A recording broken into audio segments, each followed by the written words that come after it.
Je suis ravi de vous rencontrer parce qu'on va parler de cul et j'adore le cul. Ouais. Cet homme est en train de Selfie faire de tenir pied. la caméra Selfie de pied. avec ses pieds. C'est superbe. Incroyable. Alors, quels sont vos films de cul préférés?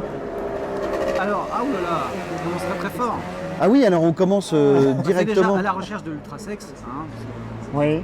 qui est une sorte de condensé en fait, hein, du meilleur et du pire du film de boule, avec un début, une fin, des gentils, des méchants. Tu vois comment il revient directement dans le marketing alors Des que ex- je lui ai demandé ses films de cul préférés. Ah oui. Et là, non, mais boum, il est là en train de faire sa promo. Quel type de scène vous intéresse dans le cul? il y a un film qui s'appelle Roller Babies, qu'on a détourné, un film de 76, où des gens font l'amour en roller. Je dirais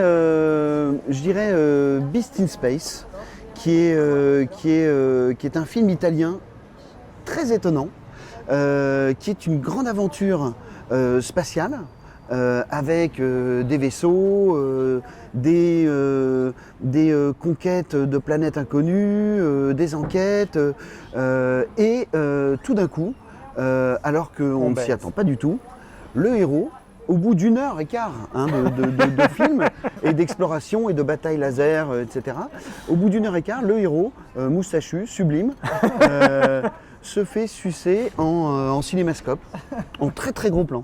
Ces deux garçons sont les auteurs des messages à caractère informatif que vous avez certainement vus sur Canal. Sont les auteurs d'un film de boule qui s'appelle Ultrasex. Sont les auteurs de films ayant mis en scène Benoît Poelvoort, Zabou Breitman, Alain Chabat, Magnifique, Daniel Auteuil. tout à fait. Est-ce que tu es Ah très oui, moustache oui. comme Nicole? Ah, on est très très moustache. D'ailleurs, c'est vraiment emblématique. Le poil est emblématique de ces films, Oui. puisque c'est une période où les gens étaient vraiment libres dans leur tête.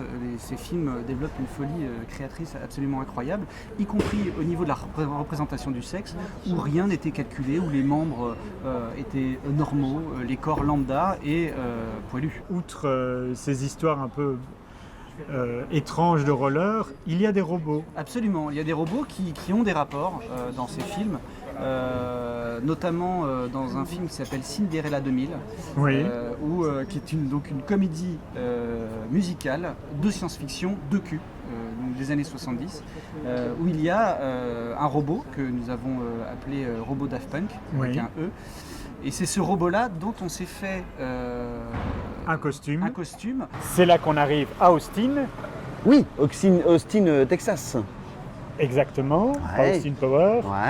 Ouais. Où vous faites des projections avec ces costumes, et entre les projections, vous vous dites « Ah, si on mettait Daft Punk en situation ». En fait, on est assez passionné par la photo depuis très longtemps. C'est d'ailleurs les premiers trucs qu'on a fait ensemble. En fait, les premiers trucs qu'on a fait ensemble quand on s'est rencontrés, quand on était en seconde, Oui, à 17 ans. à 17 ans, on faisait des photos pour déconner et on doublait des films de boules dans le salon de Bruno. Vous regardiez des films de boules à deux. Oui, absolument. Oui, d'accord. En coupant le son et en leur faisant raconter n'importe quoi.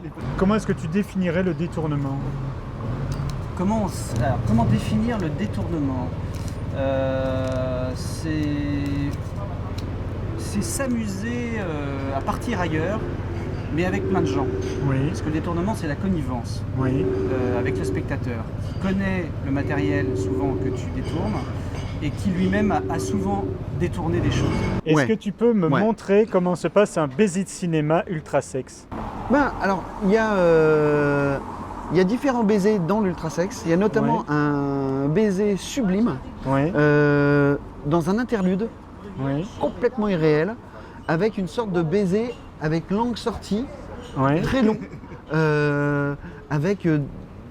avec deux stars, Harry Rims et Ginger Lynn, dans un interlude totalement what the fuck. Oui. On a retrouvé cette scène dans un autre film, et en fait c'était des scènes qui servaient à rallonger les films. Ouais, c'est ça. Et donc ils n'ont aucune explication, aucun lien avec le film en question, c'est parfois même pas du tout les mêmes acteurs, mais c'est des petits interludes qui permettaient de vendre un film non pas d'1h10 mais d'une heure 17 ou C'est ça. 18, et ce qui permettait de le vendre dans les vidéoclubs et dans les salles de cinéma porno du monde entier.